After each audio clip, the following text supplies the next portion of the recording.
दोस्तों, क्या आप भी घर का सादा खाना खाते हैं, उसके बावजूद भी आपका मोटापा कम नहीं हो रहा? आपके शरीर में फैट बढ़ता ही जा रहा है। एसिडिटी, ब्लॉटिंग, अफारा आपको हमेशा परेशान करता है। खाना खाने के बाद आपका भी पेट बहुत ज्यादा फूल जाता है, या फिर आपको इमीडिएटली टॉयलेट यूज करना पड़ता है। अगर इनमें से कोई भी समस्या है तो आप ये समझ लीजिए कि जो आप घर का हेल्दी समझकर खाना खा रहे हैं वो हेल्दी नहीं बल्कि नॉन हेल्दी है। आज इस वीडियो में ऐसी कुछ चीजें मैं आपके साथ शेयर करने वाली हूँ जिसको हम खा तो नहीं है सही समझकर, लेकिन एक्चुअल में वो आपके शरीर के लिए जहर का काम कर रहे हैं। तो बस थोड़े बहुत चेंजेस करने हैं और उसके बाद देखें आपके शरीर में आने वाले पॉजिटिव बदलाव। तो चलिए, आज का वीडियो बहुत ज्यादा बेहतरीन होने वाला है। अगर आपने मुझे आगे के 10 मिनट्स दे दिए, यानी इस वीडियो को कंप्लीटली फॉलो कर लिया, तो मैं आपको इस चीज की गारंटी देती हूँ कि आप मुझे थैंक यू जरूर बोलकर जाएंगे, क्योंकि इस 10 मिनट्स में मैं आपको बहुत ही इजी तरीके से बहुत अच्छी इन्फॉर्मेशन देने वाली हूँ जिसका आगे जाकर आपकी हेल्थ के लिए बहुत ज्यादा बेनिफिट है। तो चलिए, बिना किसी देरी के आज का बेहतरीन सा वीडियो स्टार्ट करते हैं। दोस्तों, हम में से बहुत सारे लोग घर की रोटी खा रहे हैं, लेकिन उसके बाद भी हमारा पेट फूलता है, वजन बढ़ता जा रहा है, एसिडिटी रहती है, हमेशा भारीपन रहता है, सीने में जलन रहती है, पेट में दर्द रहता है। ऐसा इसलिए क्योंकि हम में से बहुत सारे लोग जो नॉर्मल रोटी बेल रहे हैं, बेलने के समय तो सही बेलते हैं, लेकिन पकाने के समय क्या गलती करते हैं, थोड़ा सा तवे पे पकाए और बाकी उसे गैस पर सेक लेते हैं।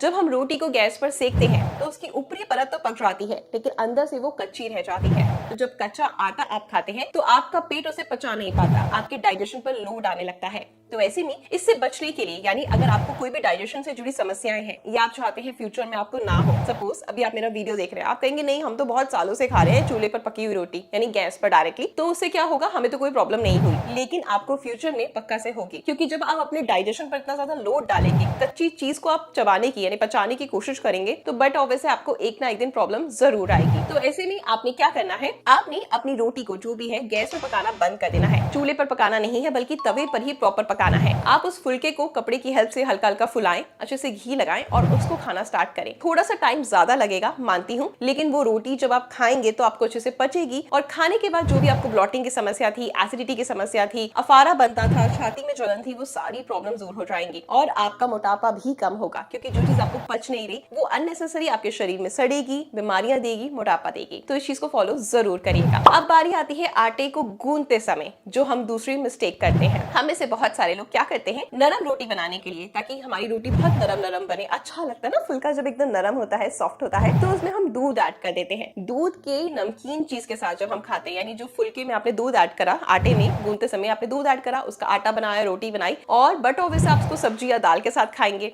तो जब नमक वाली चीज के साथ हम दूध का कॉम्बिनेशन करते हैं तो आयुर्वेद में उस चीज को जहर बताया गया है, यानी वो दोनों विरुद्ध आहार है।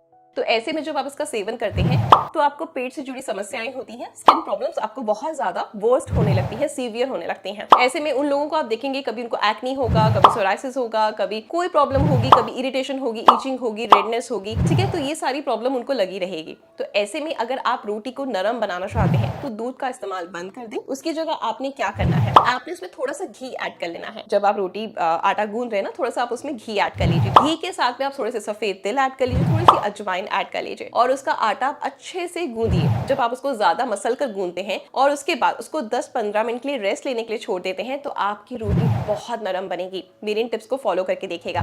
मैंने इसमें सफेद तिल ऐड कराए हैं। अब आप कहेंगे रोटी सॉफ्ट से सफेद तिल का क्या लेना देना, और मैंने इसके साथ ऐड करा है अजवाइन। ये दोनों का कॉम्बिनेशन इसलिए क्योंकि अजवाइन बेसिकली क्या करती है, आपके पेट की गर्मी को शांत करती है, आपकी जो भी पाचन से जुड़ी समस्याएं हैं, भारीपन है, उन सबको दूर करती है, आपके पेट में अफारा नहीं बनने देती, आपके डाइजेशन को स्ट्रॉन्ग करती है। दूसरी चीज मैंने इसमें ऐड करी है देसी घी, जिससे कि आपकी रोटी नरम बनेगी। और तीसरी चीज मैंने इसमें ऐड करी है सफेद तिल। सफेद तिल इसलिए ऐड करवाए हैं क्योंकि सफेद तिल आपकी हड्डियों को स्ट्रॉन्ग करते हैं, आपकी स्किन को अच्छा रखते हैं, एजिंग को डिले करते हैं, बालों के लिए अच्छे हैं, आपके डाइजेशन के लिए बहुत अच्छा है। तो आपकी जो मांसपेशियों में दर्द रहता है वो भी दूर हो जाता है, क्योंकि इसमें कैल्शियम की जो रेशो होती है वो बहुत अच्छी खासी मात्रा में होती है। तो ऐसे में आप सफेद तिल भी आपके शरीर के अंदर जाएंगे और उससे आपको बहुत ज्यादा जो आपकी हेल्दी रोटी है बनकर तैयार हो जाएगी। तो ये छोटी चीजें हैं जो आपने नोटिस करनी है। तीसरी चीज, रोटी हम जब खाते हैं तो हम गलती क्या करते हैं, एक ही तरीके का अनाज हम रोजाना खाते हैं। जैसे कि अगर आपको मैं एक दाल दूं तो आप उसको रोज खाएंगे नहीं ना, वो आपको पचनी भी बंद हो जाएगी, उसके हेल्थ बेनिफिट भी मिलने आपको बंद हो जाएंगे और आप उससे बोर भी हो जाएंगे। लेकिन हम सब्जी तो बदलते हैं लेकिन रोटी बदलना भूल जाते हैं। तो रोटी में आपने क्या करना है, कभी आपने मल्टीग्रेन रोटी यूज करनी है, कभी आपने ज्वार की रोटी यूज करनी है, कभी आपने जौ की रोटी यूज करनी है। तो इस तरीके का आपने आटा यूज करना है और उसकी रोटी आपने बनाकर खानी है, चेंजेस लेकर आने हैं।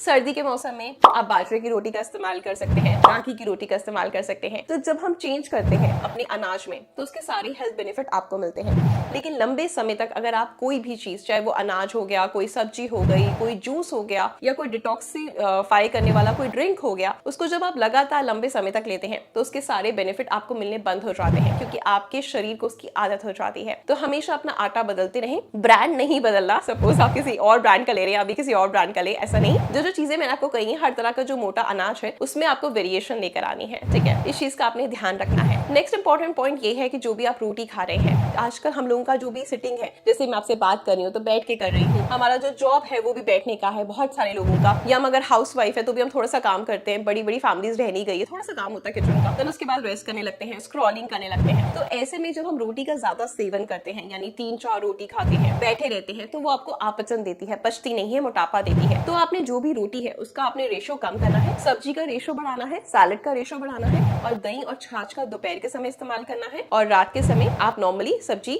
जो है पतली पतली बनाएं, यानी जो दाल बना रहे हैं वो बहुत पतली रखें। भारी भारी अनाज या भारी भारी दालों का सेवन रात के समय ना करें। कोशिश करें पतला सा दलिया बना लें, खिचड़ी बना लें, इस तरह का सेवन करें। तो आपके खाने में आपको चेंजेस भी मिलेंगे, टेस्ट भी बरकरार रहेगा, आप बोर भी नहीं होंगे और आपको खाना अच्छे से पचना भी स्टार्ट हो जाएगा। दूसरी इंपॉर्टेंट चीज जो हम रोजाना गलती करते हैं, बहुत कॉमन चीज है और उसके बहुत सारे हेल्थ बेनिफिट है, और वो है प्याज। यस, प्याज एक बहुत नॉर्मल सी चीज है। अब आप कहेंगे उसके क्या हेल्थ बेनिफिट है और उसको हम किस तरीके से गलत इस्तेमाल करते हैं, हमें तो नहीं लगता। हम प्याज का इस्तेमाल मोस्टली कैसे करते हैं, हम उसको बहुत ज्यादा तड़के में लगाते हैं, तो उसको हम बिल्कुल गोल्डन कर लेते हैं, ब्राउन कलर कर लेते हैं। तो ऐसे में जो प्याज में न्यूट्रिएंट होते हैं ना, वो सारे डेड हो जाते हैं। लेकिन नो डाउट ऐसा करने से जो तड़का हम लगाते हैं, चाहे वो सब्जी हो गई, दाल हो गई, उसका फ्लेवर बहुत बढ़ जाता है, लेकिन हमारे शरीर के लिए जो उसके बेनिफिट है वो खत्म हो जाते हैं। पहले के जमाने में आपने लोगों को देखा होगा कि गांव में जाते थे, बहुत सारी रोटी लेकर जाते थे और उसके बाद प्याज लेकर जाते थे, तभी मुक्का मारते थे, तोड़ते थे और खा लेते थे, ठीक है। तो ऐसे में क्या होता था, उसके सारे बेनिफिट हमें मिलते थे। तो आपने क्या करना है, आप तड़के में जो प्याज यूज कर रहे हैं करें,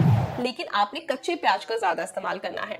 कच्चा प्याज भी आपने तुरंत काटना है और तुरंत खाना है। पहले अगर आप उसको काट के रख देते हैं तो उसमें बहुत ज्यादा ऐसे कंपाउंड्स होते हैं, जो भी उसके न्यूट्रिएंट होते हैं वो खत्म हो जाते हैं और वो बैक्टीरिया को बहुत जल्दी अट्रैक्ट करता है। तो जो भी आपको ढाबे से या बाहर से कुछ ऑर्डर करे तो बहुत देर का प्याज कटा होता है, उसका इस्तेमाल कभी ना करें, क्योंकि अगर आपने प्याज को काट के रख दिया और काफी देर बाद इस्तेमाल करा तो उसमें ऐसे बैक्टीरिया हो जाते हैं जो आपको स्किन से रिलेटेड और अपचन से रिलेटेड प्रॉब्लम को क्रिएट करते हैं। तो जब भी आप प्याज खा रहे हैं कच्चा, तुरंत काटें और तुरंत अपने खाने के साथ उसका इस्तेमाल करें। बल्कि मैं आपको कहूंगी कि हर इंसान को कच्चे प्याज का इस्तेमाल करना चाहिए। अब क्यों करना चाहिए, क्या हेल्थ बेनिफिट है, वो भी जानते जाइए। कच्चे प्याज में जो होते हैं एंटीऑक्सीडेंट्स होते हैं, जो आपके इम्यून सिस्टम को मजबूत करते हैं। प्याज में फाइबर होता है जो डाइजेस्टिव सिस्टम को सुधारने में और कॉन्स्टिपेशन से आपको दूर रखता है। कच्चे प्याज का इस्तेमाल करने से आपका बीपी कंट्रोल में रहता है, कोलेस्ट्रॉल लेवल आपका कम रहता है और ये इंसुलिन के लेवल को भी रेगुलेट करती है, जिससे कि डायबिटीज के लिए बहुत ज्यादा फायदेमंद है। कच्चे प्याज में एंटी बैक्टीरियल और एंटी फंगल प्रॉपर्टी होती है, जो कई प्रकार के इन्फेक्शन से आपको बचाती है और इसके साथ आपकी हेयर ग्रोथ अच्छी होती है, स्किन की क्वालिटी बहुत अच्छी हो जाती है। तो इस तरह से आपने देखा कि कच्चे प्याज के कितने सारे हेल्थ बेनिफिट हैं। तो आज से ही आपको भी इसे अपनी डाइट में शामिल करना है। तो ऐसी इंटरेस्टिंग वीडियोस देखने के लिए आप मुझे फॉलो जरूर करें। और आपको कैसा लगा ये वीडियो देखकर, क्या क्या नॉलेज आपको मिली, और ऐसी आप और वीडियोस देखना चाहते हैं तो कमेंट करें, वीडियो को जमकर शेयर करें, अपनी शो को ऐसे ही प्यार देते रहें। मिलते हैं कल कुछ नई चीजों के साथ। Good luck.